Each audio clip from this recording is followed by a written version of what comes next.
As a business owner or manager, it can be super frustrating when your staff don't appear to be thinking beyond the absolute necessary, when they're not taking the initiative or thinking outside the box or using common sense or whatever phrase you want to use. We can feel like they're just waiting for us to give them the answer. A couple of episodes ago, I shared our ideas over issues framework, and today I want to dive into a real life example that happened today when that would have been the perfect tool for my staff member to use to communicate what they had actually done. And because they didn't use it, I was left feeling a bit frustrated and thinking they hadn't really taken things as far as they should. And as a result, I ended up doing some extra work that I didn't need to do because they had actually done it. They just hadn't communicated it effectively. And do stick around to the end because I'll be sharing again how you can get the Issues Over Ideas framework for free. And remember to hit subscribe so you don't miss out on future episodes where I share frameworks, tips, tricks, and hacks to make you more successful, to give you more freedom, purpose, and impact in your life and business.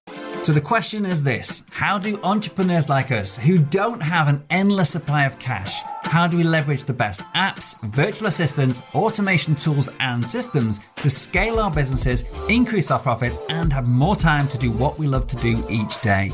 That is the question, and this podcast will give you the answer. My name's Dr. Steve Day, and this is Systemize Your Success.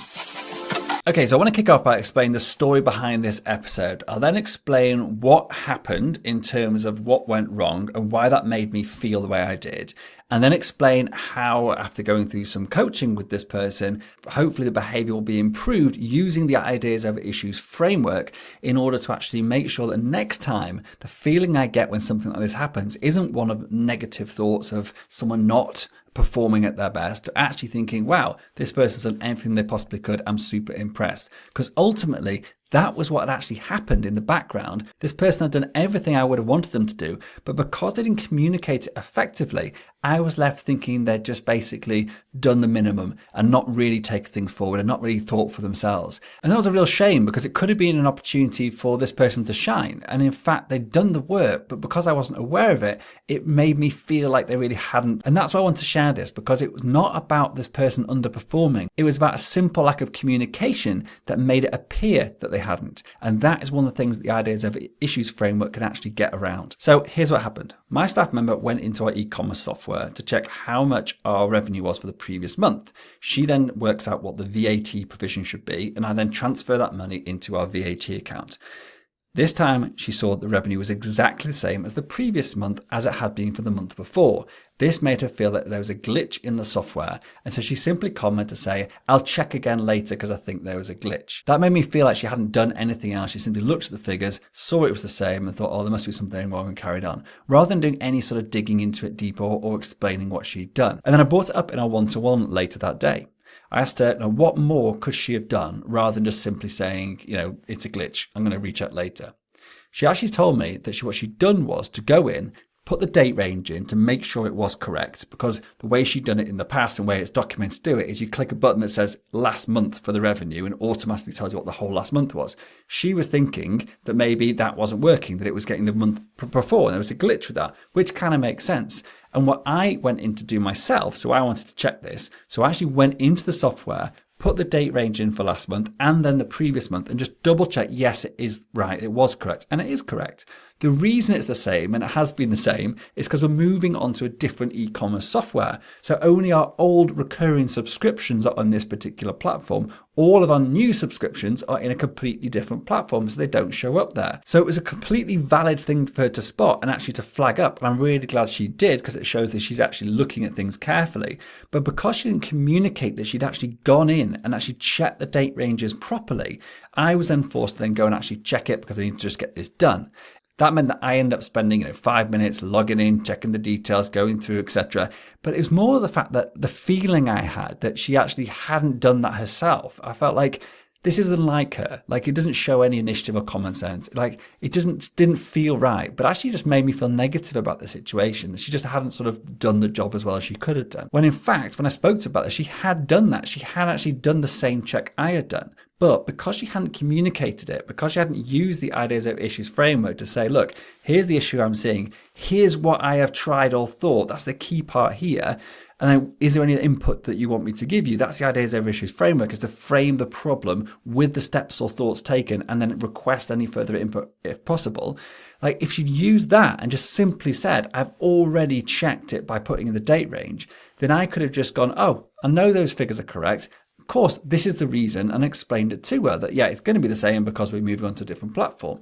It would have saved me that 5 minutes, and it would have shown me she'd taken the initiative to actually check things in another way rather than just relying on the way it's documented in the task. That simple omission, as in not documenting what she'd done, meant that I got a negative feeling about it rather than a really positive feeling about it. And then I end up spending my time both in the act of actually checking it myself to make sure it wasn't a glitch, and then also in our one-to-one of bringing this up.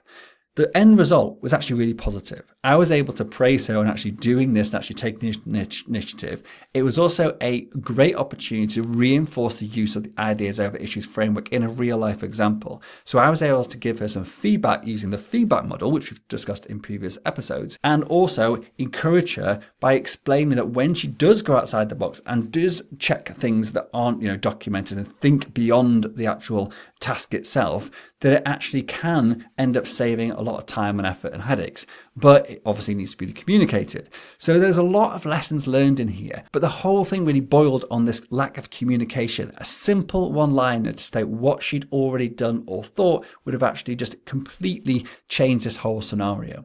So if you need a reminder, the ideas over issues framework is when we state the problem, state the intended action, state what you've already done or thought about it, and then request any further input. That is it, but it's so powerful. So whenever anyone is presenting an issue, a problem, a question, whether it be in a meeting, in a one-to-one, or like this on a task comment, we want people to actually state those things because it shows the working, if you like. You remember in school when you have to do the maths problem and they always say, yeah, put your working down because you get points for your working. And I was that sort of kid that always got really lazy and never put it down, just put the answer down, hope for the best. But then the teachers, even if I got it right, the teacher was always complaining, saying, you should put your working down, you should put your working down. And now I understand why. Because sometimes it's not actually the result that matters. It's that person needs to be able to feel confident that the way you got there was actually, a reliable way that was valid. And it's not that you just sort of winged it and guessed it and got it right. Like I wanted to see that she'd actually thought about this and she had actually gone through a process in order to get the results she had.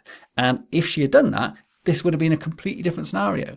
So that ideas over issues framework is super powerful. As I say, there's so many different scenarios. Pretty much any time someone's presenting an issue, a problem, or a question, if they use that, which can be done very, very quickly, it doesn't have to be a long-winded essay here. It's just like literally three little statements and a question. It then means the manager of the business really understands the thought process behind the issue and also can see like how much extra work someone's done, the time they've put into actually trying to solve it themselves, which in itself can be helpful because sometimes people can over-engineer, they can over-try to fix things, like something that is beyond their knowledge or their skill set or their expertise, and they can actually spend too long trying to solve a problem before they actually bring it to you. But if they don't say to you, I've spent 25 minutes researching this and I still can't figure it out, and you just go, whoa, this is way beyond, you shouldn't even know how to do this. Like in the future, if you're really stuck like this, it's fine just to say, look, I think this is beyond me, like, can you give me some help? So there are scenarios where it's actually useful to be able to see when someone's